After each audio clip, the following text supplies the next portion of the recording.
Hi everyone, thank you for joining me today on this edition of Crafts with Claire.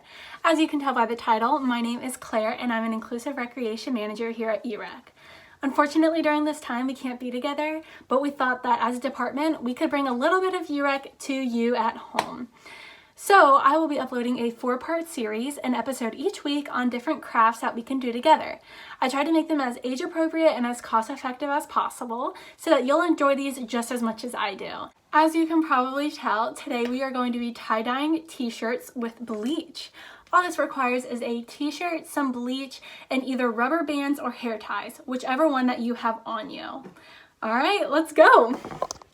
So I just came back from Michael's. I did curbside pickup and I got the shirt that I want to use. The first step that we're going to do is wash our shirt and make sure that it's completely soaked.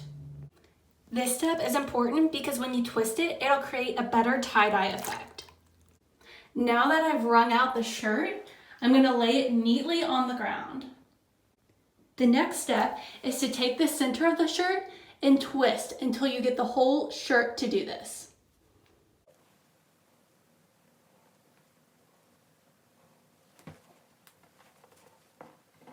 And your finished result should look like this.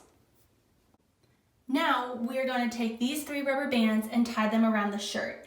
I like to do this and create 6 sections, but you can use however many bands you want.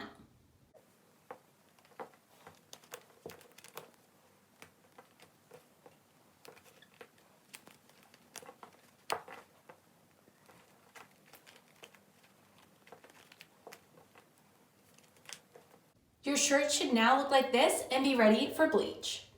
I moved outside to do the bleach because my backyard is so nice and the weather is beautiful out today, but keep in mind that you can also do this in a bathtub to prevent bleach from getting on other surfaces. I got a plastic cup that I found in my pantry and I'm going to fill it up almost to the top with bleach.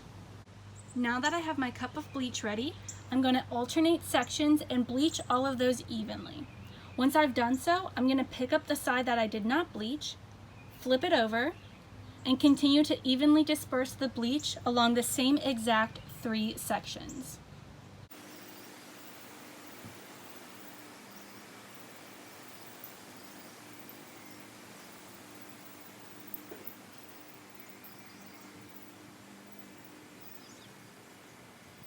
With this full cup of bleach, you can tell that I've done those 3 sections evenly, and now I'm going to flip it over and do the exact same thing on the other side.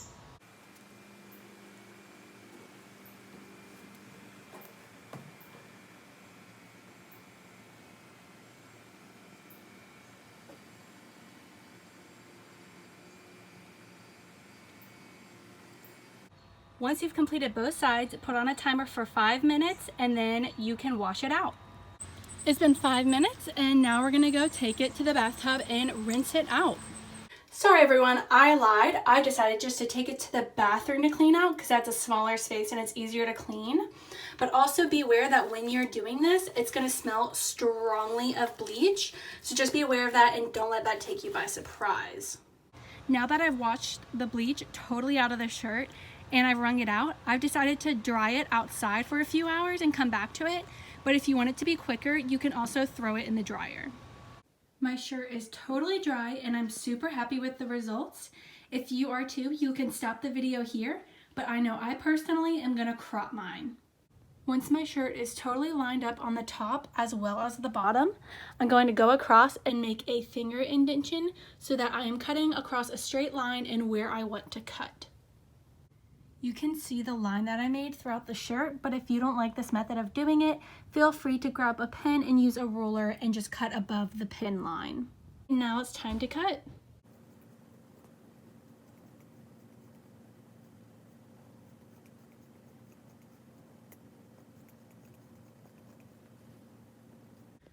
Alright, well she literally will not get off of it. She really likes the scent of dryer sheets, but as you can tell, there she goes. I have cropped it and that is it.